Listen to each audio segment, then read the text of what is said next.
आज के इस वीडियो में हम जिस केस से रिलेटेड बात करने वाले हैं वो झारखंड का सबसे ज्यादा कंट्रोवर्शियल केस बन चुका था उस साल का।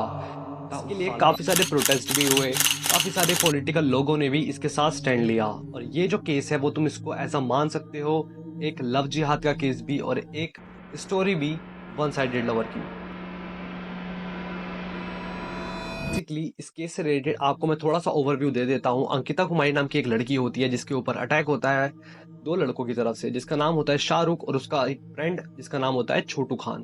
तो बेसिकली मैं आपको ना थोड़ा सा यहाँ पे अंकिता कुमारी के बारे में बता देता हूँ जिससे आपको काफी सारी चीजें में हेल्प होगी आगे इस पूरी केस को समझने के लिए।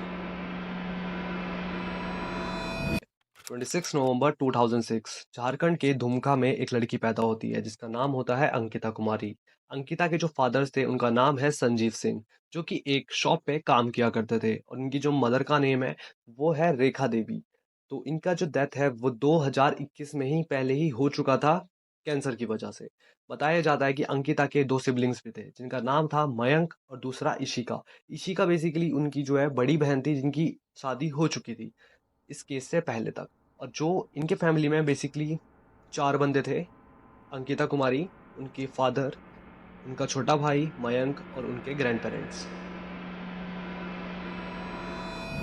इस वीडियो के स्टार्टिंग में ही मैंने आप लोगों को इन्फॉर्म कर दिया था कि जो आज का जो केस है वो एक वन साइडेड लवर का केस है। जब भी अंकिता अपने स्कूल के लिए जाती थी घर से बाहर, या फिर वो कहीं भी लोकल जाने के लिए बाहर निकलती थी, तो उसको एक लड़का रेगुलर बेसिस पे फॉलो करता था, स्टॉक करता था।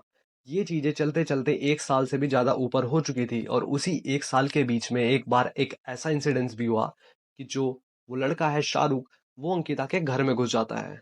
किस लिए? नंबर लेने के लिए। तो यहाँ पे जब अंदर आया वो उनके घर में, तो उनको ये चीज पता थी कि ये लड़का कौन है। वहां पे जो उनके घर में मयंक और अंकिता थी, वो अपने नेबर को जाके इन्फॉर्म करती है कि हमारे घर में एक लड़का है शाहरुख नाम का, जो कि हमारा ही नेबर है, ये आ चुका है बिना बताए। तो यहाँ पे जो सारे नेबर्स इकट्ठा हो जाते हैं और उसको वहां पे मारते भी हैं और ऊपर से उसको काफी ज्यादा डांट लगाते हैं। बट इसके बावजूद भी उसके अंदर कुछ भी चेंजेस नहीं आते हैं। शाहरुख अंकिता को काफी ज्यादा परेशान किया करता था, वो उसका नंबर मांगता था, उसको जीएफ बनने के लिए फोर्स करता था। तो तभी एक दिन अंकिता ने गुस्से में आकर शाहरुख को काफी सारी चीजें बोली और अच्छे से डांट लगाया, जिस वजह से उस लड़के का वो ईगो हर्ट हुआ और उसने यहाँ पे अंकिता को धमकी दी कि ये जो भी तूने किया है, तूने मेरी अगर गर्लफ्रेंड नहीं बनी तो तेरे को एक भयानक परिणाम भुगतना पड़ेगा। उस दिन अंकिता और शाहरुख के बीच में जो भी बात हुई होती है वही वो सेम बात जाके बता देती है अपने फादर को। उसके फादर वहां पे थोड़ा सा इग्नोर करते हैं और बोलते हैं कि हम सुबह जाएंगे शाहरुख के घर पे और उसकी माता जी से बात करेंगे। उसी दिन सुबह 4 बजे जहाँ पे अंकिता सो रही थी अपने घर पे, जस्ट उसी के ऊपर एक विंडो थी जहाँ पे से उसको दो लड़के दिखते हैं। पहला शाहरुख और उसका ही दोस्त छोटू खान। तो यहाँ पे उन दोनों ने पेट्रोल फेंका उसकी विंडो पे और आग लगा दी। उस समय अंकिता सो रही थी, जैसे ही वो उठती है उसको जलने की स्मेल आती है और वो आधी से ज्यादा उसकी बॉडी जल चुकी थी। तभी वो भागती है अपने फादर की रूम की तरफ, जहाँ पे उसके फादर को वो चिल्लाते हुए जाती है। तभी वहां पे पूरी फैमिली मेंबर्स इकट्ठा हो जाते हैं और आग बुझाते ही उसको हॉस्पिटल ले जाते हैं। से समुदाय के लड़के के द्वारा उसे उस 90% से अधिक बर्न होने के कारण दुमका से रिम्स में रेफर किया गया है। अभी रिम्स में उसकी स्थिति पहले से कुछ सुधार हुआ है। आइए बच्ची से जानते हैं कि घटना क्या हुआ था। क्या हुआ था बेटा? हम जरवाडी से रहने वाले हैं और एक लड़का हमको फोन करके धमकी दिया। उसके बाद फिर सोए हुए थे अपने रूम पे, बाहर से पेट्रोल डाल के और आग जला के और चले गया। वो लड़का कौन था तो फिर खिड़की खोल के देखे तो मोहल्ला का ही था, मुस्लिम था लड़का। वो लड़का हमेशा नशा वशा करता है, सबके साथ यही करता है। क्या नाम है लड़के का? लड़का का नाम शाहरुख है। और ये कितने दिन से तुमको तंग कर रहा था? 10-15 दिन से। स्कूल ट्यूशन जाते थे, आगे पीछे करता था। मैं नंबर किससे ले लिया, धमकी दे रहा था, बात नहीं करेगी तो ऐसे करेंगे वैसे करेंगे। क्या धमकी दे रहा था? कि बात तुम करो, बात नहीं करेगी तो तुमको मारेंगे, सबको मारेंगे। और ये वो लड़का ऐसा पहले और किसी के साथ भी किया है क्या? हाँ, बहुत किसी से बात करता है, मोहल्ला का लड़की से। बहुत लड़कियों से? हाँ, बहुत किसी को यहाँ वहाँ घुमाता है सबके सामने। तो तुमको धमकी देता था कि अगर बात नहीं करेगी तो जान से मार देंगे? हाँ, धमकी दिया था रात को। पापा को रात को मैं अपना बताया, पापा वाले ठीक है सुबह देखते। सुबह हुआ भी नहीं, 4 बजे सुबह ऐसे करके वो चले गया। खिड़की खोल के देखे तो देखे वो पेट्रोल हाथ में लिया होता एक डिब्बा और माचिस लिया होता, भाग रहा था। ब्लू कलर का टी शर्ट पहना हुआ था।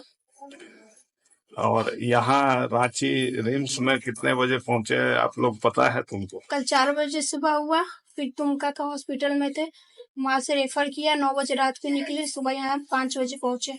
वहाँ इलाज क्या क्या हुआ था? वहाँ कुछ नहीं हुआ था, बस मलहम लगाया था और बस ऐसे ही सलाइन चढ़ाया गया था। अंकिता को सबसे पहले जानो हॉस्पिटल कॉलेज ले जाया जाता है, बाद में Rajendra institute of medical science hospital में ले जाने के बाद 28 अगस्त 2022 को अंकिता की death हुई है। और ये जो आपने स्टेटमेंट जस्ट अभी सुना है, ये उसी हॉस्पिटल का है। अंकिता के फादर संजीव सिंह की तरफ से हमको एक स्टेटमेंट सुनने के लिए मिलता है। अंकिता ने मेरे को आके सारी चीज़ें बताई थी, उस दिन उसके साथ क्या क्या हुआ। मैंने उसको ये बोला कि अभी रात हो चुकी है ज़्यादा, तुम जाके सो जाओ, हम सुबह उठ के शाहरुख की मॉम से जाके बात करेंगे। अंकिता के फादर बोलते हैं, मैं इस अफसोस के साथ पूरी ज़िंदगी जीऊँगा। हम चाहते हैं सर उसको फांसी की सजा होना चाहिए लड़का को। फांसी भी मेरे लिए कम है, मेरी बेटी तरफ के मरी है, गोदी में रिम्स हॉस्पिटल में तब के मरी है। कसम खा गई पापा उसको बढ़िया वाली कसम, पापा उसको छोड़िएगा नहीं। शाहरुख लगातार परेशान करता था। हाँ शाहरुख को पता लगा।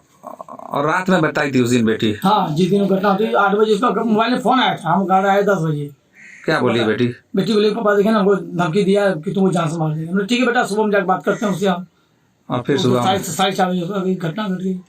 हॉस्पिटल में अंकिता के फादर के एक फ्रेंड होते हैं पंकज शर्मा, वो भी ये सारी चीजें बताते हैं कि अंकिता हमसे काफी अच्छी तरीके से बात कर रही होती है 12:30 तक। अराउंड 1 बजे के आसपास उसको काफी ज्यादा अनईजी फील होना स्टार्ट हो जाता है। तभी वो जाके डॉक्टर को बुलाते हैं और डॉक्टर वहां पे 25 मिनट लेट आता है। और अंकिता के कुछ लास्ट मोमेंट के कुछ रिकॉर्डेड वर्ड्स थे जो कि वो चाहती थी कि ऐसा होना चाहिए शाहरुख के साथ। के साथ जो किया गया उसको उचित से उचित कार्रवाई हो, उसको फांसी का सजा। दीदी बोल रही या उससे भी कोई निर्मम उसके साथ भी बहुत बड़ा कड़ाई हो, जैसे उसके लिए अभी हम इधर इधर इधर इधर पीछे। जैसे उसके लिए अभी हम मर रहे हैं, उसको भी वही सजा हो जाए। आप ऐसा चाहती है? हाँ। अंकिता की डेथ के 2 दिन बाद 30 अगस्त 2022 को झारखंड पुलिस अरेस्ट कर लेती है शाहरुख हुसैन को और उसका दोस्त छोटू खान को। जब झारखंड पुलिस शाहरुख को अरेस्ट करके ले जा रही होती है, तब उसके फेस पे इतनी एक प्राउडली स्माइल हमको देखने के लिए मिलती है। और ये जो वीडियो है वो काफ़ी ज़्यादा उस टाइम पे इंटरनेट पे बहुत ही ज़्यादा वायरल भी हुआ था।